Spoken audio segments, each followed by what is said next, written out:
Good morning, ladies and gentlemen. Thank you for coming along to my presentation this morning on our next port of call, which is Portland, the first of two ports in the state of Victoria. Portland sits right on the major shipping lanes between Adelaide and Melbourne. And to its great advantage, it is a deep water port, or it's classified as a deep water port.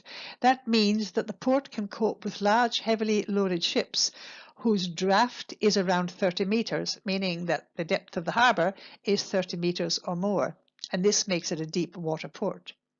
If you add this to the fact that the harbour entrance opens right out onto the sea, giving very easy access to the big ships plying these busy lanes, the port has a lot going for it. It also means that cruise ships, and I realize this is not us, but cruise ships can dock here as opposed to having to anchor in the bay and run the tender service like in some of the other smaller ports. Because the harbour or the port is so open to the sea, the harbour authorities have built a couple of breakwaters. They form a small marina anchorage for small boats and small yachts. And the marina is also a safe haven for lots of different types of vessels that run here to escape the often wild weather of the Bass Strait just outside the port. The port specializes in bulk commodities, logs, grains, and wood chips, and you're likely to see piles of these on the pier or on the wharf not too far from where we dock. And how impressive is this for a fast truck loading system? One of Portland's major industries is the Alcoa aluminium smelter that's been operating here since 1988. It's down at the harbour, not that far from where we dock, and you certainly won't miss it. The presence of this smelter is very controversial. Its energy comes from the use of brown coal from the Latrobe Valley, and this belching monstrosity is responsible for significantly contributing to the Victoria's greenhouse emissions. The smelter is estimated to have cost Victorian taxpayers over $5 billion in subsidies to date. Portland itself is one of these small ports that in itself is not the reason it's on cruise ship itineraries. Whilst it does have its fair share of old buildings that are now classified as historical, this is not really the reason that tourists come here to the port, or it's certainly not why Portland is on the cruise ship itinerary. And they certainly don't come to see the Portland smelter. What attracts cruise ships here is the attractions outside Portland, and that's certainly what put it onto their itineraries. One of the most famous and popular attractions around here is only 96 kilometers drive from Portland. It's the famous 12 Apostles Rock Formation that I'll tell you about in just a moment, and they sit on the beautiful and scenic Great Ocean Road. Now, before I go too much further into the presentation, I'd like to give you just a few historical facts about the town, and so you get a better idea of what makes Portland tick. Portland's modern history all began in 1834 when British navigator James Grant arrived here on board the Lady Nelson. Now, this small ship's name pops up from time to time in the history in and around this area of Australia. Anyhow, he stepped ashore, and after having a look around, he decided to name this area Portland after the Duke of Portland. By the early 19th century, whalers and sealers were working the treacherous waters of the Bass Strait. And as I said a few minutes ago, Portland offered good shelter and it offered fresh water. And Portland became the site of Victoria's first permanent settlement. And one of the first residents here was a whaling captain called William Dutton. But it's another name that's more associated with Portland, and that is Edward Henty.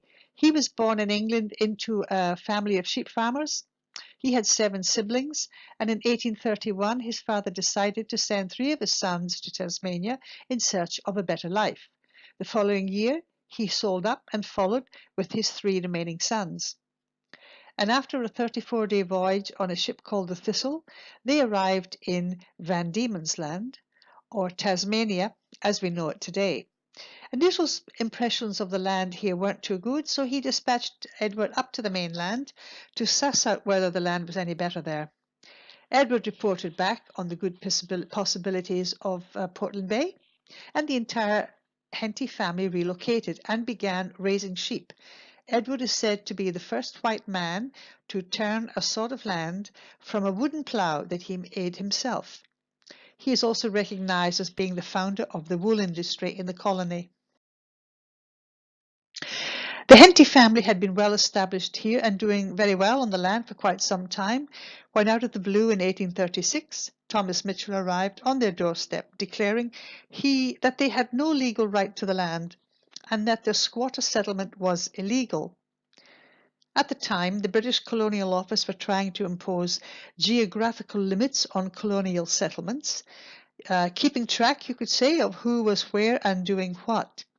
And they were still trying to come to terms with how to figure out how to deal with the Aborigines who had been occupying this land since time began. Got sorted out. And in 1984, Portland celebrated its 150th anniversary in a big way, for the local town standard, that is. A dedication service was held in front of the old town hall, and the local Navy band led a triumphant march through the town. And they finished off the celebrations with a very formal ball in a shed to celebrate this 150th anniversary.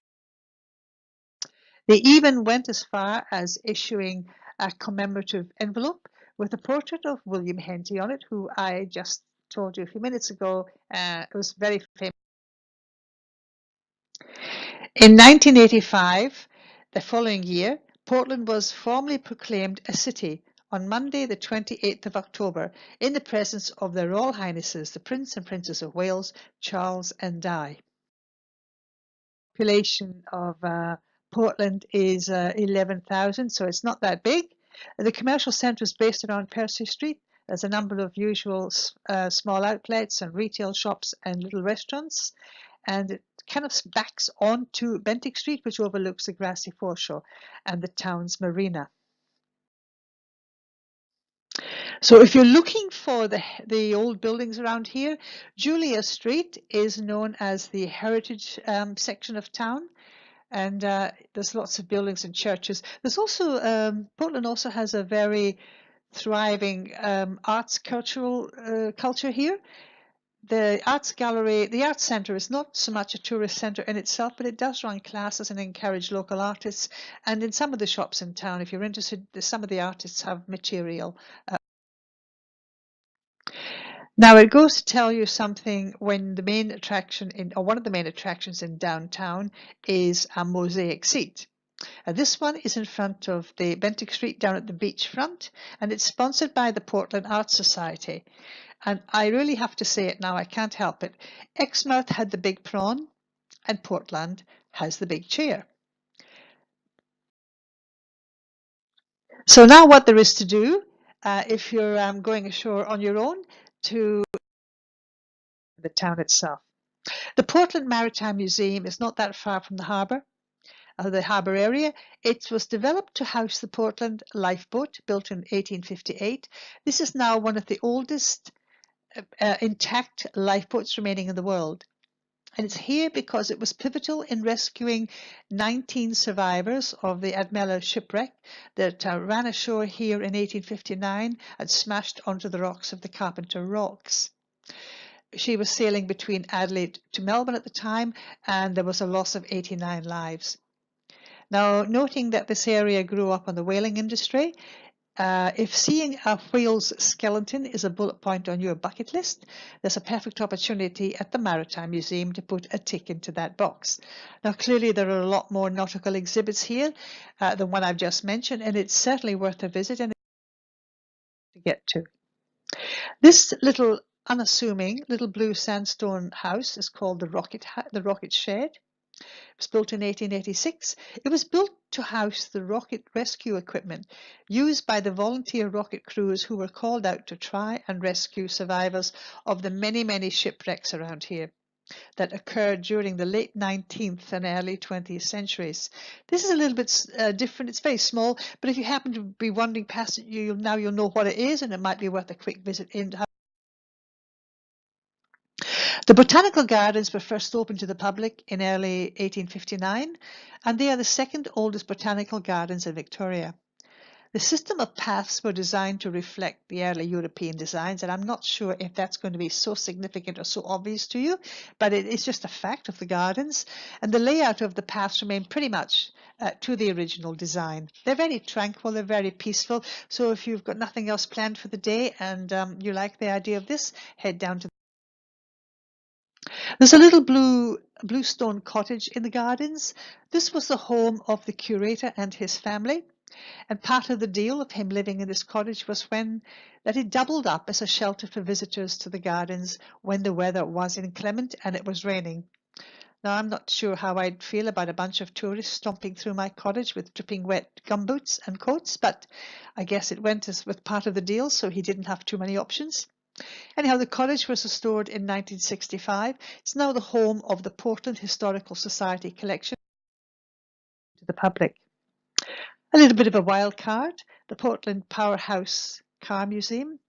If you're what's fondly known as a petrol head, you will be excited to know that this museum has a whole range of old and vintage cars, stationary engines, motorcycles, heaps and heaps of other vintage cars. So if this appeals to you, then head down to this museum. There's a very small beach here down at the harbour, so if your plan is just to spin out for the day and lie on the beach, it's just down here, not far from town or from the harbour. It's called Nuns Beach, and if you that's the plan for the day, is to spend the day on the beach, you won't have very far to travel. But let's say you only want to spend a few hours on the beach, well, you might as well just go for a little walk along here. It's very pretty, and there's a walk right along to the end of the beach until you come to these cliffs here. Decision. Do you walk up these steps or do you head back into town? Let's assume that we're going to walk up the steps. You're going to arrive at the top at a place called Ploughed Field, and whilst you're catching your breath, take the time to have a look around here. The views back down over the harbour and the town are quite stunning. Whilst you're up here, this wall is called the Migrant Wall. Make sure you take the opportunity to have a look at this. Many of Victoria's first settlers entered through the port of Portland, and their names are immortalised by their descendants in some plaques on these walls. There's some good reading here. So take the time, if you're up here, make sure you just spend a few minutes at least reading some of these plaques. To Memorial Tower. So you might as well have a look here while you're here. Apologies, it's a bit blurry. This picture's a little bit grainy, but this tower is open to the public and there's a lookout at the top. Now there's no lift, but when you make it up the stairs if you've made it up the stairs from the beach, then you shouldn't have any problems making it up the stairs to the top of this tower. But you don't have to climb the stairs in one go. There are landings at different levels of the tower, and each landing has exhibits and that you can spend a few minutes having a look around, pretending that you're interested in the exhibits, and it's not really just to catch your breath. When you make it to the top, there's some stunning views looking down towards Cape Bridgewater and also down to Cape Nelson. Now, if the thought of the stairs are too daunting for a start, don't worry, there's a small exhibit of military history on the first floor. So if you're here, pop in and have a look at that.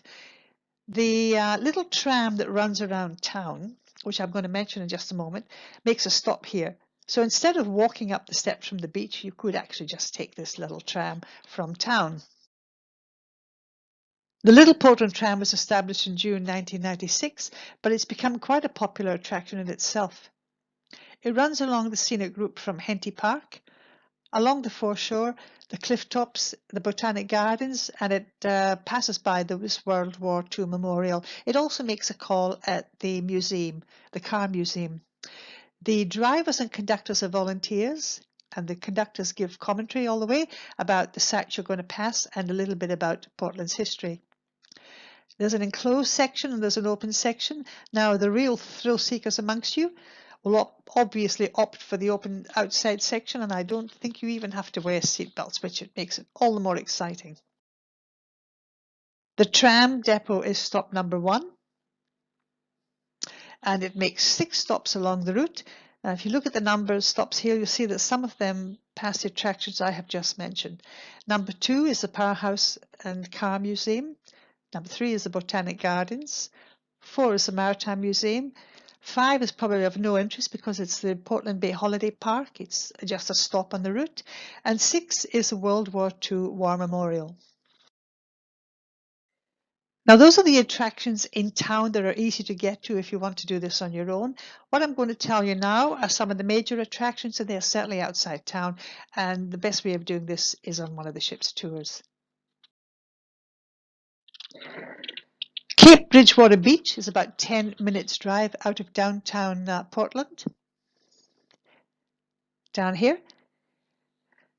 And the beach is voted as one of the Australia's top 10 beaches. And I know you could say that about almost any beach in Australia, particularly some of the beaches around this area here and over in Exmouth. But it is one of those classic deserted white sand beaches. Great way to spend the day if this is what you have in mind.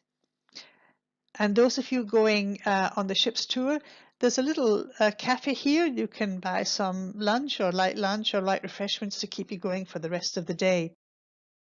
I have to say at this point, I would like to remind you that the sun in Australia is very strong and you can get very easily sunburnt very quickly without even trying. So if your plan is to lie on the beach all day or part of the day, or even if you're just going to be walking around with sleeveless dress or shirt, don't forget to be sun smart. Slip, slop and slap. Slip on a hat, slop on some sunscreen, and slap on some sunglasses. That's the motto down here. Remember that if you go swimming or if you begin to perspire, to keep topping up on that sunscreen so that you don't get burnt. The sun is very strong, and even if it's a cloudy day, this doesn't mean you won't get badly sunburned. And you don't want to have a horrendous tan when and where you least expect it. Also remember to take some bottled water ashore with you, whether or not you're going to the beach. Just keep yourself hydrated throughout the day. If it's hot here and you're spending the day ashore in the bus or running around, just make sure you keep hydrating. There's a whole lot of wind farms around here, and you'll see them particularly if you're driving along the coast. They are part of one of the biggest wind farm developments in the Southern Hemisphere. The project produces enough clean electricity to power about 125,000 homes each year. That's equal to more than 7% of Victoria's residential electricity demand. Now, whilst the 4 main sites are sitting on what has been identified as ideal land due to the consistently strong winds, the locals have a different view, and there is ongoing resident opposition to this project because of the visual impact of the towers and the power lines. Cape Nelson Lighthouse stands on a cliff 50 meters above the sea level, which is very handy because the sea regularly boils and smashes and pounds against the cliff. The lighthouse beacon sends out a warning to shipping from the west that the Bass Strait is dead ahead. And the light was formally lit in 1884 to reduce the number of shipwrecks that were currently on this beach, occurring regularly on this treacherous coastline. And Cape Nelson sits at the far edge of what's known as Victoria's notorious shipwreck coast. Something a little bit different now is the Tamandra Country Garden. It's a very peaceful garden by the sea. It has won awards for commitment to sustainable landscaping. The gardens were planned to create a peaceful, stress-free oasis that would attract wildlife and tourists. It's full of indigenous plants, and this one here is one I happen to know. This is what's called foxglove, and other indigenous plants and animals in here. And you may even be lucky enough to see some koalas in the eucalyptus trees. Now, the best way to look for a koala is to look up into the trees towards the forks in the trees, because koalas spend about 18 out of 24 hours every day sleeping. And they're usually sleeping in the forks of the trees, so that's the best way to see them. The fact that they sleep so many hours a day has something to do with their diet. The eucalyptus leaves that they eat produces eucalyptus oil, and it seems to have a drug effect.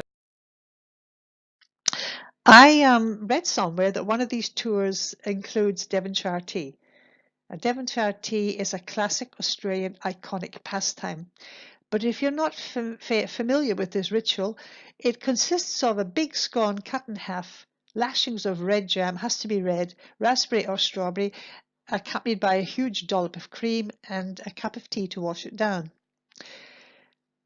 And it looks a bit like that. Now, the big debate is what goes on first, whether it's the jam and the cream on top or the cream and the jam on top. But those of us who are in the know and know properly know that this is the only way to do it. It's first the jam and then the cream. Now, depending on the amount of cream, the dollop of your scone, just remember that not to forget to take your Lipitor dosage. Further up the coast, there's a little historical town called Nelson, named after the Lady Nelson, that small boat I told you about. This is the starting point for cruises along the Glenelg River. The Glenelg River starts up in the Grampian Mountain Ranges and it winds its way south before eventually emptying into the sea. Before it does, the river winds its way through the Scenic National Park, and it's one of the longest rivers in the state of Victoria, and it's really very pretty. The banks along the river are densely forested, home to a lot of wildlife, so keep your eyes open as it's likely you'll see some of the wildlife along the way. The river is very popular with recreational craft, particularly popular with canoeists, water skiers, and it has always been very popular with recreational fishermen out here fishing for salmon trout. One of the biggest attractions around here is the Princess Margaret Rose Cave. This is a very popular attraction. The cave is a limestone cavern filled with all sorts of unusual rock formations, and I think they're illuminated in part to provide effect, but even without the effect, they're quite amazing. They're full of stalagmites and stalactites, and they are massive. And in case you were wondering, stalagmites grow up, stalactites grow down. And if you know anything about stalagmites and stalactites, you'll know that they are formed from slow dripping water from the ceiling of the cave. So there is always going to be puddles of water on the ground. So make sure you wear some decent footwear if you're visiting this cave. So it's usually very damp and cool in these caves. So make sure you just bring a jacket with you. You can throw over your shoulders in case it gets a bit cool. If you stop to consider that it takes around 50 years for a stalagmite or a stalactite to grow just a couple of centimeters, and you take a look around at the massive size of these formations, you'll be staggered to realize just how long these beautiful formations have been hanging around silently and quietly doing their own thing and just growing bigger and bigger. And some of these formations in this cave are quite rare. It is really probably the major draw card around here is the Great Ocean Road. This is an Australian icon. The road is also listed in the Australian National Heritage. It runs for 243 kilometres, that's about 151 miles, along the southeastern coast of Australia, between two cities of Torquay and Ellinsford. The road was built by returned soldiers in 1919, between 1919 and 1932. It took 13 years to build, and it was dedicated to the soldiers killed during World War I. In essence, it is the world's largest war memorial. A little bit of trivia, I just found this picture of these very old tolls for travelling along the Ocean Road. The Great Ocean Road winds through varying terrain along the coast, and there's some very good viewing points where you can get a better look at some of the prominent landmarks. The highlight of this road is the 12 Apostle Formation. These are 12 monolithic rock stacks that have been formed over millions of years by the motion of the pounding ocean. And these stacks rise dramatically out of the sea at the ocean's edge. And people come from Melbourne and all over to drive along this road to see this formation. And the draw card is only 96 kilometres, about an hour's drive or so from.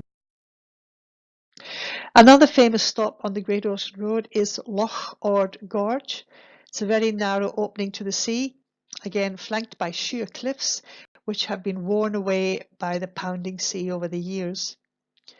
This pounding action along the whole coast here has formed this dramatic scenery right along the coast, and a bird's eye view of Loch Ord Gorge gives you a better understanding of just how strong the sea action is along here and why this is called Shipwreck Coast. The name of the gorge itself was named after yet another shipwreck, the Loch Ord, that was wrecked along here in 1878. Port Fairy, to the right of this slide, is a very small fishing village at one end of the Great Ocean Road, and I'm not sure why, but it was once voted the most livable small community in the world. Like most of the small towns around here, it's full of small old cottages, stone churches, and lots of old buildings are now classified. But one thing too, if you're driving through here, you'll notice these very tall bushy pines. These are called Norfolk pines. They're quite famous in the area, and lots of these small towns have planted them on either side of the roads leading in and out of the towns. So these are the Norfolk pines. Australia's winemaking is certainly on the world stage these days, and there are many areas around the country specialising in wines specific to their areas. Just outside Portland is the well-known Basalt Vineyard. Now, basalt's not something you immediately associate with growing grapes. However, the vineyard is specifically named after the volcanic soil where its vineyards grow, where the vines grow. Apparently, this gravelly soil is ideal for growing grapes that produce award-winning Pinot Noirs, just to mention one. Now, I read that one of the tours gives you the opportunity to do some wine tasting here, and that's the best way to do some wine tasting is to take a tour. Now, folks, that is what there is to see and do in and around Portland. I say it's a small town, but it certainly has some really dramatic or really important tourist attractions like the Great Ocean Road, the 12 Apostles, the Princess Margaret Rose Caves, and the cruise up the Glenelg River. Now, as I said too, we are going to dock at this port. We don't have to anchor here because this is a deep water port. So we will come alongside and dock. From the harbour, downtown harbour to Portland is a hop, skip and jump. But having said that, it's a little bit too far to walk. And so for your convenience, authorities arrange for a very comfortable shuttle bus to trans passengers to and from the ship and downtown Portland all day. The shuttle bus is going to run all day, but please don't forget to check the time of the last shuttle bus back to the ship. Now, folks, that's the end of my presentation.